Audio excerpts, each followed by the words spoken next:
Gente, toda semana, começamos na semana passada a estreia do 60 é Mais. E hoje nós vamos ter mais um dia de quadro. E eu quero aproveitar e já chamar a sua atenção. Toda segunda-feira nós temos o quadro 60 é Mais, apresentado pela nossa queridíssima Edna Maciel, onde nós estamos sempre com convidados interessantes para falar sobre assuntos importantes que levam a informação para as pessoas da terceira idade, e não só isso, para você também, que está aí do lado do cuidador, para os familiares, para todas as pessoas. Porque nós precisamos chamar a atenção realmente do público, não só da terceira idade, mas chamar a atenção do público que antes da terceira idade quer se cuidar. Você não quer chegar a 60 anos com as informações chegando só nessa idade? E até sim, porque hoje a gente tem o 60 é mais, mas para pessoas que, de uma certa forma, os nossos jovens, pessoas que já completaram 30, 40, 50, para que você venha se cuidar para chegar aos 60 super jovem, mentalmente, preparado para enfrentar tudo que vem na terceira idade. E é por isso que hoje nós vamos chamar a atenção e, mais do que tudo, passar a bola para Edna Maciel com o 60 é Mais.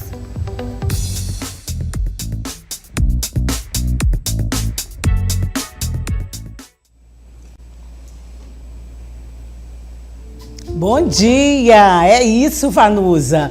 A gente vai dar continuidade para esse quadro que vem valorizar esse público, o nosso público, né? Falar dos direitos, dos deveres, de saúde, segurança e, como a Vanuzinha disse, mostrar para você que quer chegar lá, como é que a gente chega com saúde, com qualidade de vida e bem acolhida, né?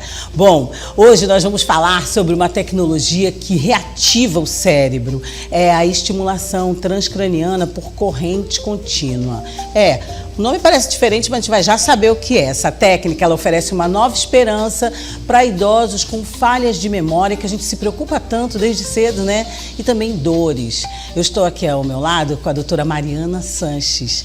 Ela é fisioterapeuta. Desde já agradeço muito a sua disponibilidade de tempo para o nosso quadro. E já vou lhe perguntando, é normal que a gente sinta essas falhas de memória e a partir de quando? Bom dia, fique à vontade. Bom dia, Edna. É um prazer estar aqui nesse quadro, né? Uma alegria aqui no programa da Vanusa também, sempre é muito bom. Com o envelhecimento, é natural a gente ter alguns processos fisiológicos do cérebro, né? Então, por exemplo, a diminuição da massa cerebral, a alteração de algumas conexões nervosas, a diminuição de neurotransmissores, isso é relativamente normal. Porém, isso diz também muito de como que foi a vida daquele idoso.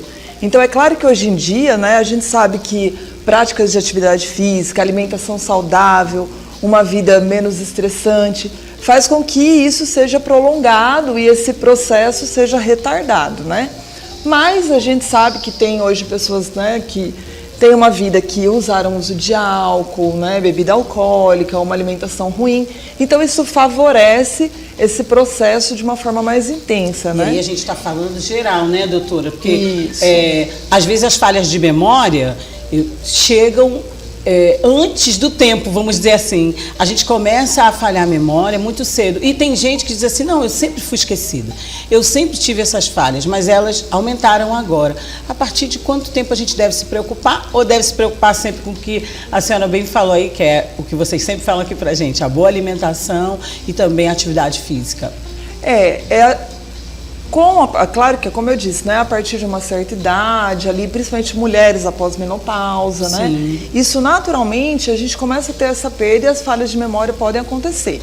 Mas a gente também precisa levar em consideração essa vida pregressa daquele idoso.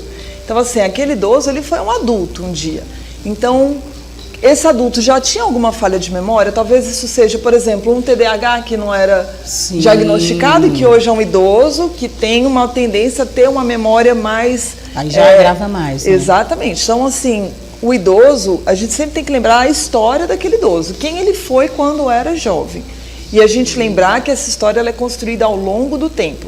Então, o idoso de hoje foi um adulto no passado e como que era esse adulto? Então, isso precisa ser levado em consideração, para a gente também não diagnosticar tudo. Tem coisas que podem ser já daquela característica daquela pessoa. Mesmo, né?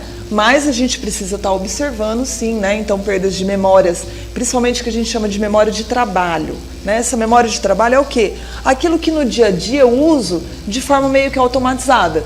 Por exemplo, eu lembro como dirige um carro, eu não preciso ficar pensando em como eu dirijo um carro, isso já é natural. automático, né? Aí, de repente, a pessoa entra no carro e ela não lembra muito bem como liga o carro ou mudar a marcha, opa, vamos ficar atento a isso. Se eu tenho mais de 60 anos, se eu sou mulher, estou na menopausa, então vamos ficar atentos.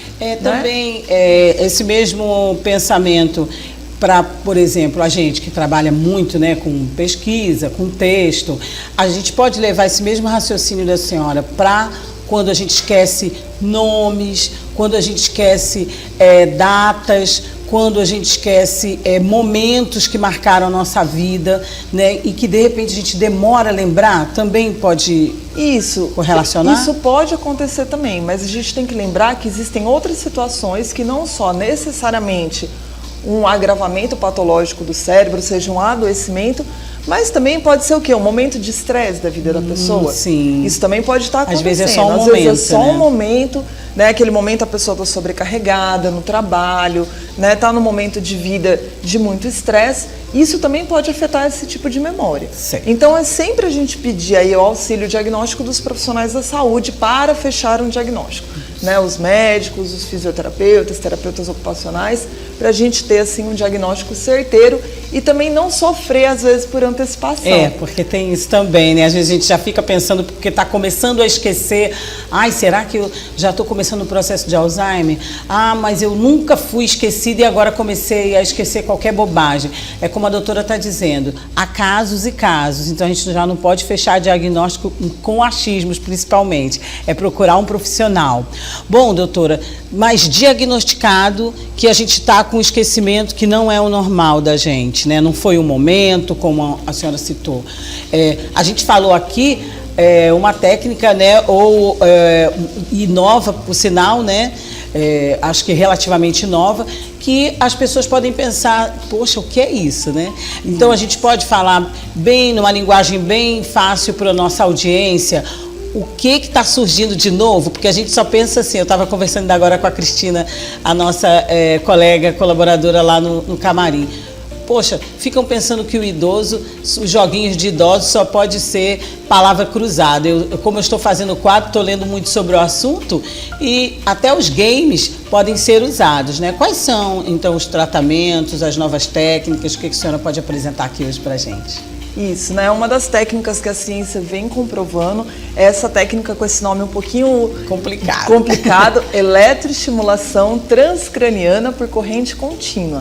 Né? Ela tem esse nome porque são eletrodos que a gente coloca na cabeça do idoso e ele traz uma corrente de baixa voltagem, então assim, esse idoso não vai...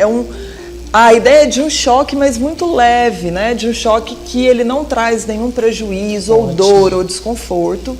Porém, não é só o choque nessa região que a gente está querendo estimular. Tem também as atividades que a gente desenvolve durante a aplicação da técnica, né?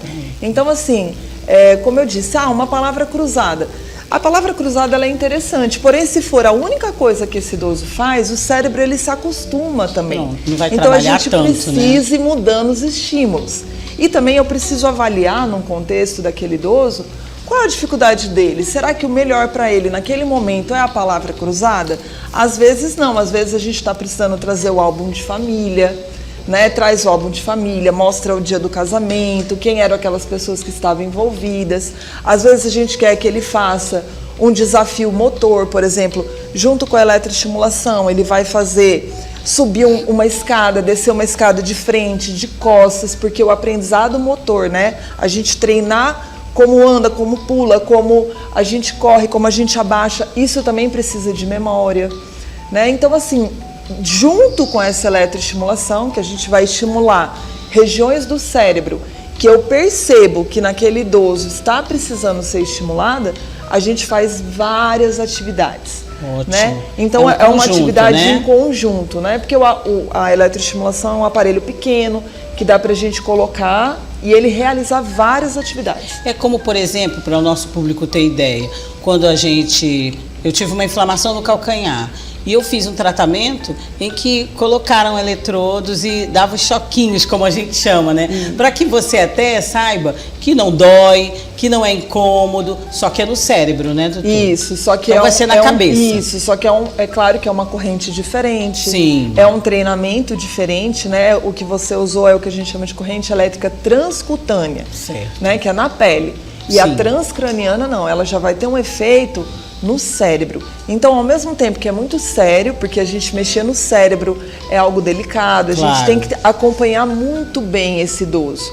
Né? A gente precisa conhecer muito bem a história desse idoso, a reserva cognitiva que esse idoso tem, para a gente colocar esses eletrodos na região correta, fazer esse estímulo junto com as técnicas que também nós vamos estimular ainda mais. Sim. Porque o meu cérebro se liga, ele funciona quando eu estou realizando alguma coisa naquela área.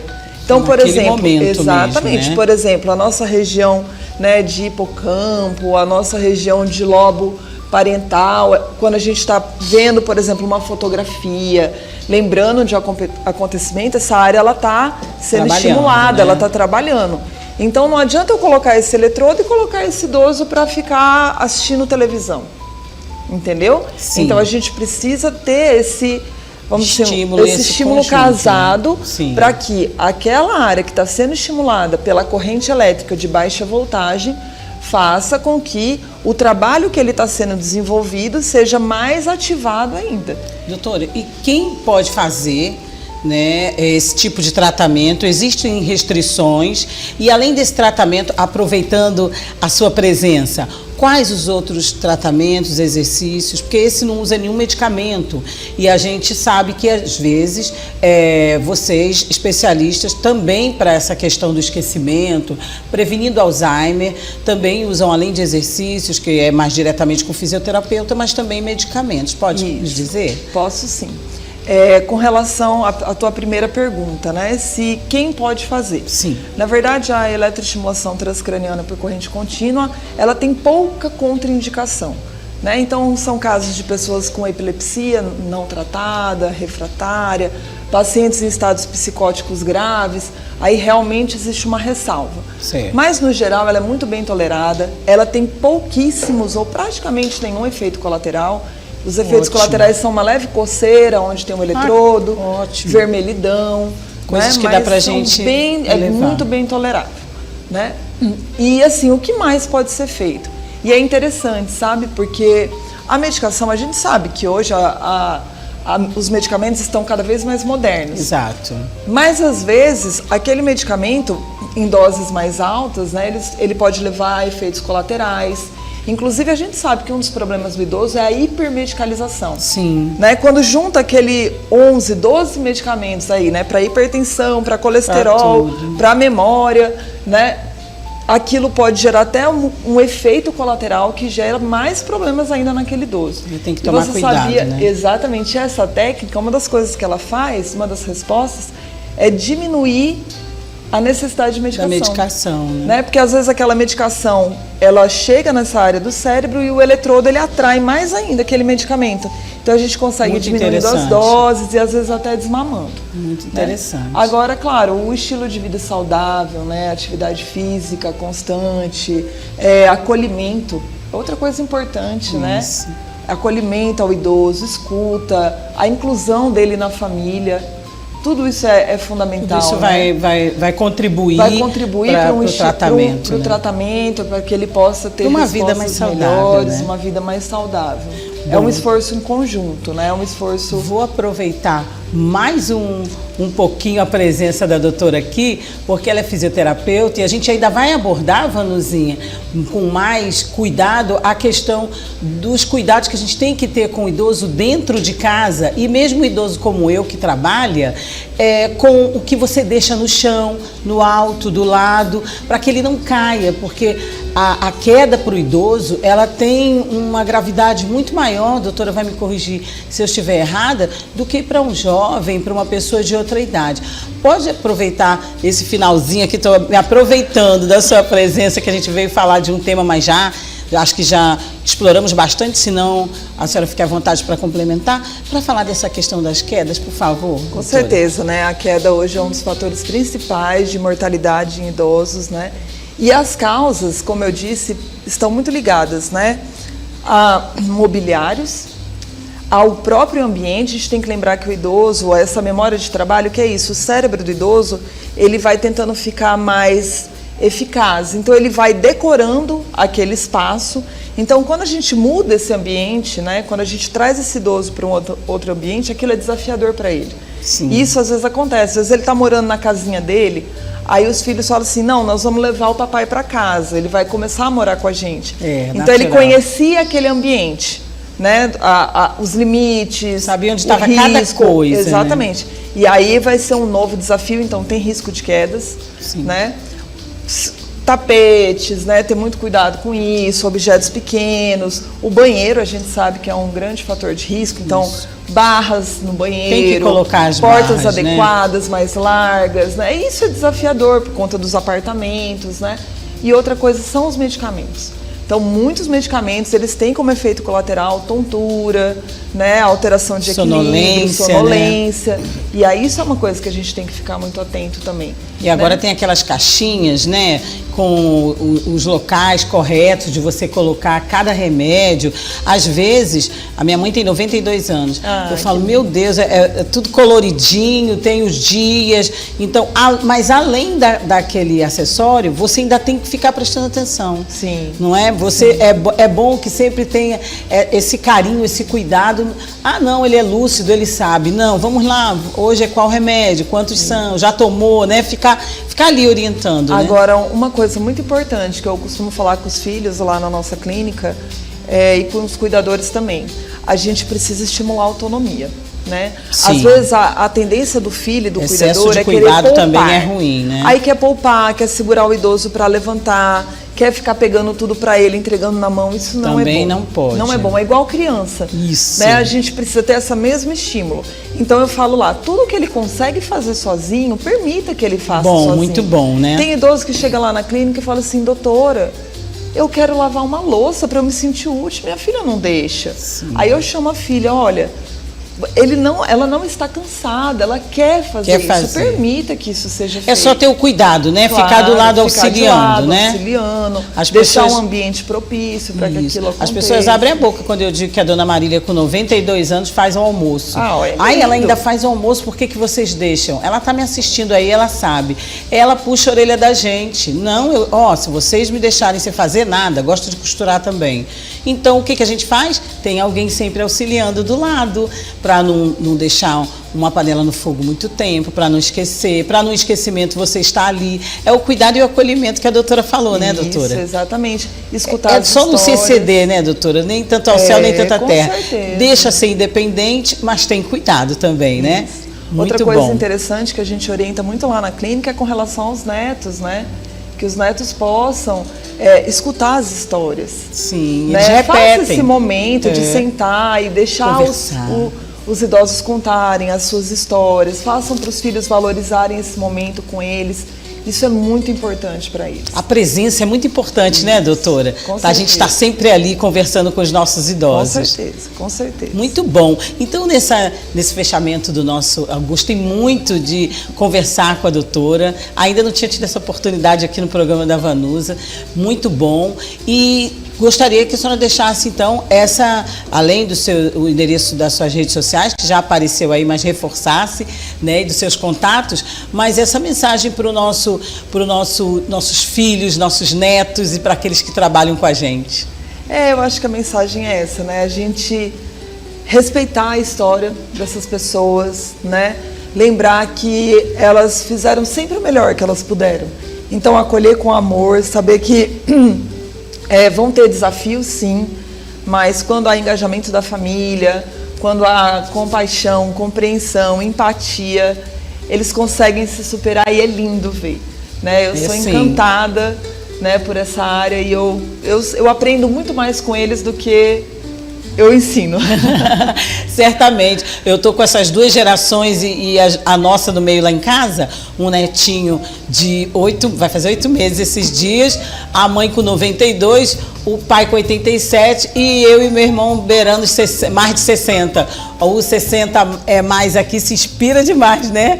Por conta também da família. Então, muito obrigada, doutora, pelas suas informações, pela forma com que a senhora colocou aí, que dá pra gente entender, porque quando a gente lê aqui, quando a gente fala tecnologia que reativa o cérebro e lê transcraniana por corrente contínua, a gente diz, como assim? E a doutora deixou tudo muito bem claro. Muito obrigada, então, pela sua participação. Obrigada, gente. Obrigada pela oportunidade. Uma alegria. Quando precisar, podem contar comigo.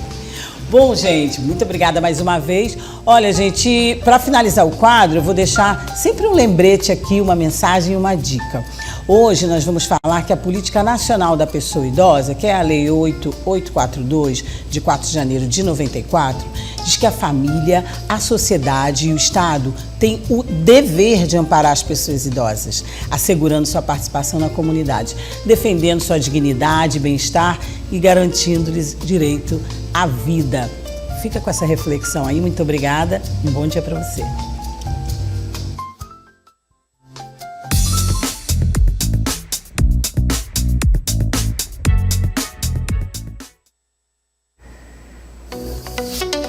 Gente, que gostoso, né? Que papo gostoso, Edna Maciel, que delícia.